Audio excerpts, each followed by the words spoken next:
I present you. ഓർക്കടാ.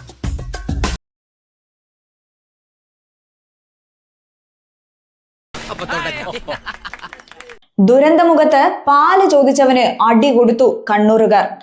ഫ്രണ്ട്സാ ഉറക്കം വന്നോണ്ട് തോളിലിട്ടതാ. രണ്ടു ഓലക്കീറോ വെള്ള തുണി എടുത്തോളൂ എന്നെ മൂടാൻ.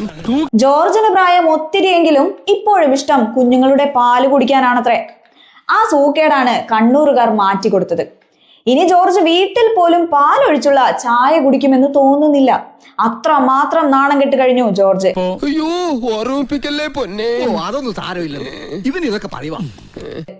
സംഭവം എന്താണെന്ന് വിശദീകരിക്കുന്നതിന് മുൻപ് ജോർജിന് തല്ല് കിട്ടിയതിനു ശേഷം അയാളെ മറ്റൊരാൾ വിളിച്ച സംഭാഷണം കാണാം.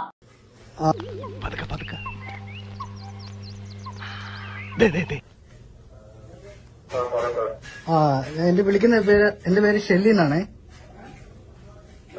അപ്പം ഇതുപോലെ താങ്കൾക്ക് മുലപ്പാൽ ആവശ്യമുണ്ടെന്ന് പറഞ്ഞിരുന്നു. അപ്പം അത് തരാൻ വേണ്ടി വിളിച്ചതായിരുന്നു. എവിടെ കൊണ്ടുവരണം? അല്ല, നമ്മളിപ്പം മുലപ്പാൽ ഇപ്പം നമ്മുടെ കയ്യിൽ ആവശ്യത്തിനുണ്ട്. അപ്പം ആവശ്യമുണ്ടെങ്കിൽ നമുക്ക് കൊണ്ടു തരണ്ടേ? അപ്പൊ എന്താണെന്ന് വെച്ചാ ഇവിടെ ഭയങ്കര പൊന്നിച്ചിട്ട് ശല്യം. ഞാൻ പോട്ടെ.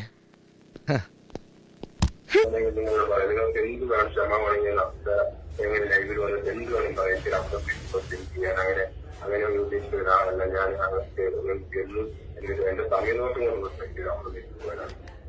ഞാൻ ഇങ്ങനെയാണ് പോസ്റ്റാണെന്ന് പോലും ഞാൻ കണ്ടില്ല. ഇന്നാണ് മനസ്സിലായത് ഈ ആളാണ് ഈ പോസ്റ്റ് ഇട്ടത്. കളിക്കല്ലേ.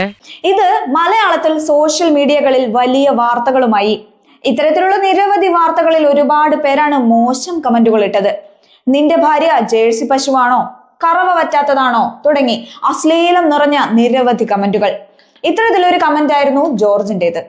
കുഞ്ഞുങ്ങൾക്ക് പാൽ ആവശ്യമുണ്ടെങ്കിൽ നൽകാൻ തയ്യാറാണെന്ന വാർത്തകൾക്ക് താഴെയാണ് എനിക്ക് ആവശ്യമുണ്ടെന്ന് ജോർജ് പറഞ്ഞത്. ഇതാണ് അവസാനം ജോർജിനെ നാട്ടുകാർ കൈകാര്യം ചെയ്യുന്ന നിലയിൽ എത്തിച്ചേർന്നത്. നിയമം കയ്യിലെടുക്കുന്നത് ഒട്ടും ശരിയല്ലെങ്കിലും ഈ കാണിച്ചത് ന്യായമെന്നാണ് ഭൂരിഭാഗം മലയാളികളും ഇപ്പോൾ അഭിപ്രായപ്പെടുന്നത്. കിട്ടിയാ? ഇല്ല, ചോദിച്ചു വാങ്ങിച്ചു. പോവാ. വിവരങ്ങളൊക്കെ ഞാൻ പറഞ്ഞിട്ടുണ്ട്. ഇനി ഒരു തീരുമാനം എടുക്കേണ്ടത് നിങ്ങളാ. പറഞ്ഞെന്ന് മാത്രം. എന്നാ പിന്നെ ഞങ്ങൾ ഇറങ്ങട്ടെ. നമസ്കാരം കേട്ടോ.